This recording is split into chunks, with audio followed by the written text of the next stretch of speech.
High, আজকে চলো তোমাদের সঙ্গে একটা মিনি ভ্লগ শেয়ার করব। এখন দুপুরবেলা সবেমাত্র স্নানটা সেরেছি আর সোজা চলে এসেছি রান্নাঘরে, কারণ আজকে বড়মশাইয়ের একটা আবদার পূরণ করব। আসলে অনেক দিন থেকেই না আমার কাছে আলুর চপ খেতে চেয়েছিল। আমরা যেখানে থাকি এখানে পাওয়া যায় না তা নয়, পাওয়া যায় ঠিকই, কিন্তু আমাদের ওদিককার মতো অত টেস্টি হয় না। এখানকার কোনো ফাস্ট ফুডই আমাদের খেতে ভালো লাগে না, তাই আমরা খাইও না। যখনই যেটা খেতে ইচ্ছে করে বাড়িতে বানিয়ে খাই, আর বড়মশাইয়ের আবদার করার মতো তো আমিই আছি, তো আমার কাছে এসে আবদার করে আর আমি বানিয়ে দিই।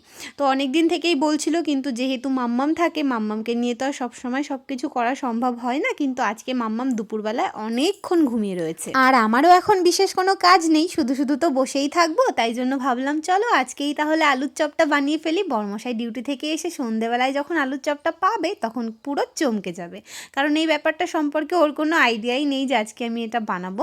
তো যেমন ভাবনা তেমন কাজ। ওদিকে তো আলু টালু সব সেদ্ধ করে সব কিছু কেটে আমি একদম রেডি করে ফেলেছি আলুর পুরটা। পরে সন্ধেবেলায় আমি বেসনটা গুলে ভেজে আর রান্না করার পর কিন্তু বাসনপত্র ধুয়ে ফেলেছি, সেই সঙ্গে রান্নার জলটাও কল থেকে গিয়ে নিয়ে চলে এসেছি। এখন আবার ছাদ থেকে জামা কাপড়টাও তুলে নিয়ে এলাম। এখন মানে আমি পুরো বুলেট ট্রেনের স্পিডে দৌড়াচ্ছি। মাম্মাম ঘুমিয়ে থাকলে আমার এই অবস্থাই হয়। ভাবি যে ও ঘুমালে আমি একটু রেস্ট নেব, কিন্তু সেটা আর হয় না। ও ঘুমালেই আমাকে সব কাজ কমপ্লিট করতে হয়, কারণ জেগে থাকলে তো কোনো কাজ করার উপায়ই নেই, সারাক্ষণ ওকে নিয়েই বসে থাকতে হয়। এত দুষ্টুমি করে যে ওকে রেখে কোনো কাজই করতে পারি না। তো সেই জন্য ও যখন ঘুমায় আমাকে এরকম বুলেট ট্রেনের স্পিডেই ছুটতে হয়। তো হাতের কাজগুলো সেরে নিয়ে দুপুরের খাবারটাও খেয়ে নিলাম, আর তারপর বর্মশাই ডিউটি থেকে আসলো, আর আসার সময় না কাঁচা মিঠে আম নিয়ে এসেছিলো।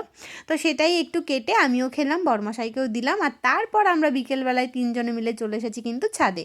বর্মশাই এখানে একটু গাছ লাগাচ্ছিল, সেটাই দেখছি। আর এখন সন্ধেবেলায় ঘরে এসে আমি কিন্তু বেসনের ব্যাটারটা বানিয়ে নিচ্ছি, কারণ এখন আমি আলুর চপগুলো ভাজবো। তো এই যে দেখো বেসনের ব্যাটার রেডি, আলুর পুর তো আগেই রেডি করে রেখেছিলাম। এবার চলো তেলের মধ্যে দিয়ে দেখা যাক যে চপটা কেমন হয়, দোকানের মতো হয় নাকি হয় না।